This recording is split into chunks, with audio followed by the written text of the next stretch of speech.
welcome to this webinar and podcast from the We Brave Leaders series, which is about starting strong and how to navigate your first 90 days as a braver leader. Now, according to Glassdoor, this is just a key time in January when we're recording this, when many of us decide to change jobs. Now, you're probably used to it being January, where the pavements are filled with joggers in shiny shoes, and gyms all around the country, in fact probably all the way around the world, are filled with folk with determined New Year's resolutions. But yes, we all make those New Year's resolutions over Christmas, whether it's to do with having that rest break or whether it's end of year performance bonuses, and many of us decide that over the Christmas period it's time to start looking for a new job. According to that research from Glassdoor, more people look around the Christmas period for a change of role than at any other time of the year. Now, whatever your motivation, for many of us, we're going to be preparing for something bigger. We may be looking for our next challenge. We may be looking at switching up to a new role. And this season of articles is all about that first 90 days. Now, whether you're preparing for that move or whether you're just switching into that role right now, those 90 days are a critical time for everybody who's switching roles, because there's really no time to lose. There's no other moment like those first 90 days where you are the new person and where every day counts. And it's when you're going to be asked to be braver as a leader than perhaps at any other point in your career. So let's look at what we're going to cover today.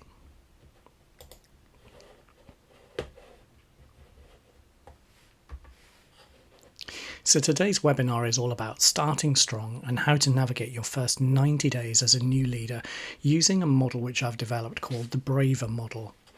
And it's all about stepping up. So stepping up to a new leadership role is a big deal. It's exciting, but also it can be overwhelming. And that journey from being a master in one role to a relative novice happens all over again. And you have an urge to prove and live up to all those expectations that are created through the recruitment process. Now, there's something very special about those first 90 days. They're the 90 days that are critical because they set the tone for your leadership style, how you're seen, how people want to work with you, and your impact.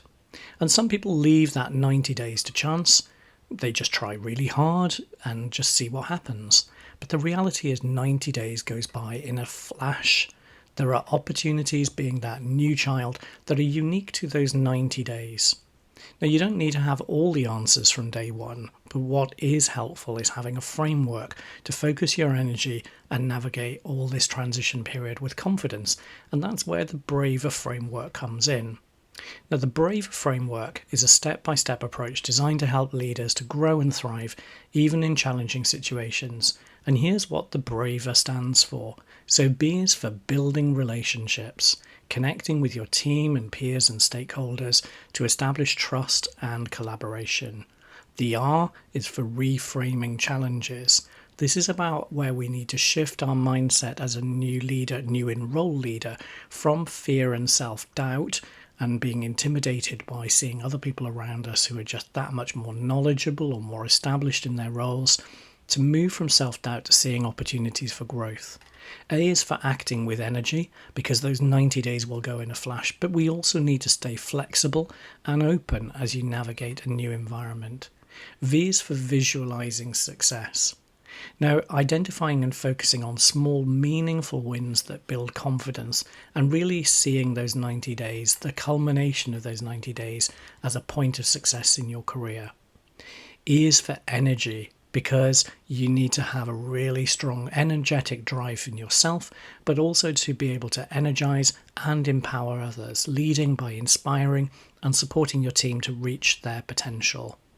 And R is for resilience and reflection, making sure that we take the time to assess what's working and what's not, and how to improve, so making those marginal adjustments every single day. So let's dive into how you can use each piece of the Braver framework to help you make the most of your first 90 days as a leader. Now, the first 90 days is that critical time frame for setting the tone of your leadership. This period influences how you're perceived, how relationships are built, and how effectively you can navigate challenges. There is nothing quite like it. And if you use the Braver approach, What it's going to give you is a structured framework that guides you through the initial challenges of your role. The emphasis here is on relationship building, reframing challenges, being adaptable, being able to visualize success and create a compelling vision for others, empowering and delivering energy, and also reflection to be able to facilitate your own growth and the growth of others as well. So today in this presentation, we're going to take you through the Braver framework in a little bit more detail to help you understand how to make that happen. So our first section is around building relationships. Now, the temptation in the first 90 days is to solve a problem, to prove your worth, because let's face it, they've invested in you. You've gone through a tough recruitment process, you've beaten off all the competition, and the expectations are high. Our temptation in 90 days is to get a problem solved within the first 9 to prove our worth. But actually, your real focus should be on building trust. Because in most organisations, resources and knowledge are held by so many different people. Relationships and developing meaningful connections are going to be the foundation of your 90-day strategy. So the question then is about how do you do it? Well, the first asset, of course, is your own team, and so scheduling one-on-one meetings with team members allows you to create a personal connection, but you need to be in listening mode rather than tell mode. Create those platforms for open dialogue, allowing you to be able to understand people's roles, their challenges, their expectations of themselves and the organisation, what they want to achieve, as well as what you can see as being the gaps as well. And it is about being curious and asking about people's challenges, their goals, what do they need from you, showing genuine curiosity, ask insightful questions to help identify obstacles and demonstrate that you value their input and their expertise as well. It's very tempting when you're a new leader to come in and raise the ground, to dismiss the work of your predecessor, but actually it's important to honour the old guard as you go into a new role. At the end of the day, everybody in your team will have put a lot of sweat and tears into the things that they've already achieved, and coming in and just dismissing everything that they've done and starting from scratch is probably not the best way of being able to build trust and relationships from start. So showing genuine appreciation of the work that people have done, even if you think that it could be better, showing genuine appreciation of the efforts that people have put in enhances morale and builds goodwill towards you. And it puts people in listening mode. If they're not in listening mode, and if you create a sense of threat from the outset, then it's just going to mean it's harder to get stuff done within those 90 days. So simple expressions of gratitude here can create a positive working atmosphere and deepen professional relationships. And it is also about recognising people's efforts and then being approachable, letting people know that they can come to you with ideas or concerns. Now, as you move up into a senior role, of course, you may be supported by some people who will help you with your diaries or help you with your admin. So you need to take care, if that is a new structure to you as well, that it's all very well standing there on the stump telling people that they can come to you with ideas and concerns. But if the people who support your diary are filtering out those ideas and concerns, you can very quickly look disingenuous in there. It's just, I'm telling you my door is always open, but actually in reality, it's firmly closed. So being available not only increases trust, but also fosters collaboration and problem solving amongst the team. And then, of course, you bring different things from your past role. Use that knowledge, use it sparingly, use it with discretion. Sharing insights and experience from previous roles can help offer valuable perspectives. But it's important to get the balance right here between telling people how it was done at your old place and how much better it was, as a contrast, for example, to the struggles that they're actually facing in their existing role. So use that knowledge in order to inspire and encourage a learning and growth mindset, and that will help your team to navigate their current challenges much more effectively. Okay, on to the R. So R here in our Braver framework is about reframing challenges. And this is about transforming people here from being doubtful about their ability to succeed and your ability to succeed. Because leadership often comes with imposter syndrome, that little voice in your head that says, you're not ready for this. And reframing is about turning those doubts into instant growth opportunities. Now, imposter syndrome manifests as feelings of self-doubt and insecurity amongst almost all leaders. In fact, over 70% of leaders say that they experience imposter syndrome at some point, and this impacts on their confidence and performance levels significantly. Now remember, you only have 90 days to make that really great first impression, because there's nothing like it after those 90 days have gone. And so starting with imposter syndrome is certainly one of those things that you want to be looking and tackling. And one of the antidotes to imposter syndrome is reframing those doubts into growth opportunities. Okay, so let's have a look at how might you do that. So one of the ways in which you can actually get on with understanding imposter syndrome and moving things forward is to learn from tough situations. So you can look at a tough situation, the way in which you've now got to walk into a new role, you've got to deliver different things in there, and that feels kind of tough. And it's very easy to believe that you're failing almost from the outset.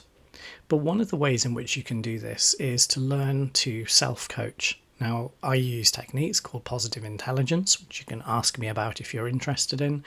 But one of the good ways in terms of facing into imposter syndrome is actually just acknowledging your feelings without letting them define you. So many of us will tend to think when we're facing a tough challenge in here, we'll say, I am not good enough. Clearly, I look around me, others can sail their way through this, and this is me, and I am not good enough. But instead of saying, I am not good enough, try reframing that to, I'm learning, and I'm learning as I go, and learning is a good thing. By reframing these things as, what can I learn from this challenge? You can reframe problems as learning opportunities, and then that helps you to build that resilience and adaptability, which is an essential trait for later on in your career and sets you up for success well beyond those first 90 days. Coaching, of course, is, I'm going to be telling you, is a really good thing if you can get your hands on it. But you can also self-coach. So there are techniques such as those from Positive Intelligence that offer methods to be able to quiet that negative self-talk. It'll help you to practice mindfulness and really mind cognitive reframing. Because once you're able to self-coach, you can also shift your mindset to be able to focus on strengths when you face adversity and challenges, rather than just weaknesses. And over time, what it'll do is help you to enhance your self-belief and effectiveness, which is really helpful if you're particularly prone to feelings of imposter syndrome. And it's important as well that you also acknowledge and manage your feelings in there. It's okay in those first 90 days to feel that some things are all out, all at sea, because every new role comes with its own challenges and its own surprises. But instead of thinking, I'm not good enough, embrace those thoughts of growth instead. I'm learning. That's okay, because this promotes emotional resilience and self-acceptance. Because if you don't love yourself at work, who is going to love you back? Okay. So let's look now at adapting to change. Now, every role comes with its new challenges and surprises, and every new job and new organisation has its own culture that you've got to learn. And so key to this is your adaptability. Adaptability, a key thing to thrive in transition. So here are some thoughts on how to develop adaptability in there. So the first one is the temptation in 90 days is to act because you want to get the win under your belt. But actually, the first thing to do in 90 days is actually learn to observe. Take the time to observe and understand the environment and how things are connected in the organisation is crucial before you wade in and try to make your first grand decision. It feels so tempting to step in there and make your mark, plant your flag and say, this is how to do it. to use the experience of how you've done things before to say, we did this at this company and therefore this is what needs to be done. The problem there, of course, is that you don't yet understand the system. So take time to understand the organization's culture and many of the unwritten rules of how people behave in there. And it's about then thinking about how you can be flexible when understanding those organizational rules to still make change happen. Leaders have to invest time in understanding the unwritten rules of the organisation and the culture to be able to navigate those effectively and to change the things that you don't like. But it's so much easier when you have people on your side than when you're trying to take people in a direction that they don't actually understand. And of course, some things are not necessarily going to work as planned. So flexibility is the key here. It's fine to have a plan in place, but if plans don't unfold as intended, being adaptable is going to help you as a leader to recalibrate and then respond to unforeseen challenges. And remember, of course, you can have your 90-day plan, but your boss and other stakeholders will have theirs as well. So whatever you think is going to happen in your first 90 days, the one thing you absolutely do know is that it will be different. The only thing you don't know at the beginning is how different that it's going to be. So one way around that is actually by breaking down your 90 days into a smaller section of chunks. So you can create a structured 30, 60, 90-day plan and use that in a structured way to prioritize learning, building relationships, and delivering results. So you can, whether you do this on brown paper on a wall or in a notebook or with Notion or however you do it, at the end of each day and at the end of each week is reflect on how are you prioritizing learning, how are you building relationships, how are you delivering results and setting the ground for the delivery of results. Because this as a roadmap will help you to provide clarity and direction to yourself, but also when you're having those critical new boss conversations about how things are going, it will help those conversations as well. Okay. Visualizing success. There have been some really interesting studies of people around visualization and how visualization can trick the mind into thinking that it's experienced something even though it hasn't. Now, often when we start in a new role, we fear some of the new things that are going to come our way. We feel intimidated by people around us who know so much more than us. And that first 90 days can feel a bit like a marathon. But small wins always help a journey to be manageable, and visualizing success is about identifying those goals that can build confidence for you and your team. Now, the strange thing with your brain is that it's not very good at determining between things that it has actually experienced and things that it hasn't yet experienced, but you have visualized strongly. And that's where, even as a new leader, even in your first 90 days, that you can use this brain hack to your advantage. So let's look at how you can do these things. So the first one is about focusing on quick wins. What's one thing that you can help improve or help your team to improve so that they can accomplish something that will make an immediate impact? Quick wins always help the team feel good about themselves. They demonstrate immediate impact.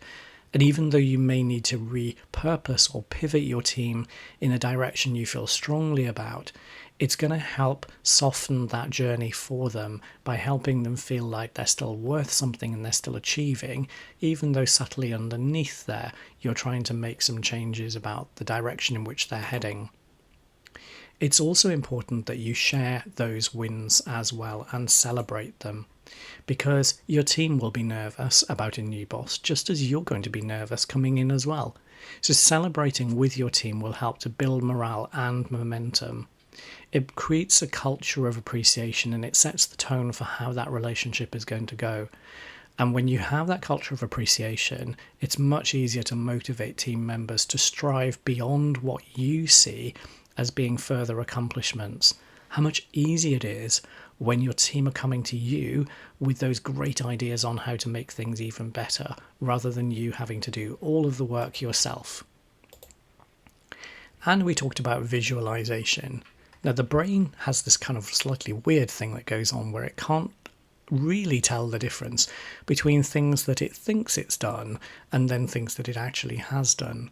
So bizarrely, as a brain hack, imagining yourself succeeding in challenging situations can actually help build confidence before things happen, because research shows that visualizing succeeding in a challenging situation trains your brain to perform better when that moment actually comes.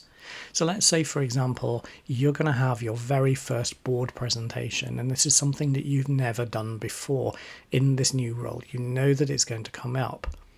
Well, actually watching board presentations, sitting in on board presentations, and visualizing yourself doing a board presentation, the research shows that your brain then believes when you're actually in the situation that it's done these things before. And those moments of self-doubt then become a little bit calmer and a little bit quieter when the moment comes. Let's now look at the E, so energizing and empowering others. Now, your success as a leader isn't just about what you achieve, it's about how you help others to thrive as well. So empowering your team creates a positive ripple effect. So let's look at some things that you can do practically to help you do this. So delegate responsibilities helps you to build trust and give your team ownership. But also it's about coaching your team members by asking thoughtful questions instead of always providing the answers in there. Gathering insights from your team offers you valuable perspectives for continuous improvement and their own development as well. So think about how you can coach your team members by asking thoughtful questions instead of always providing them with the answers. Recognize their achievement. A simple great job can go a long way in motivating others. And recognizing their contribution in helping you through your first 90 days. A little humility to acknowledge what you're learning and how you're developing sets the scene for a culture of continuous improvement and also development. And finally, in the Braver model, we have the R, which is reflecting and reflecting regularly.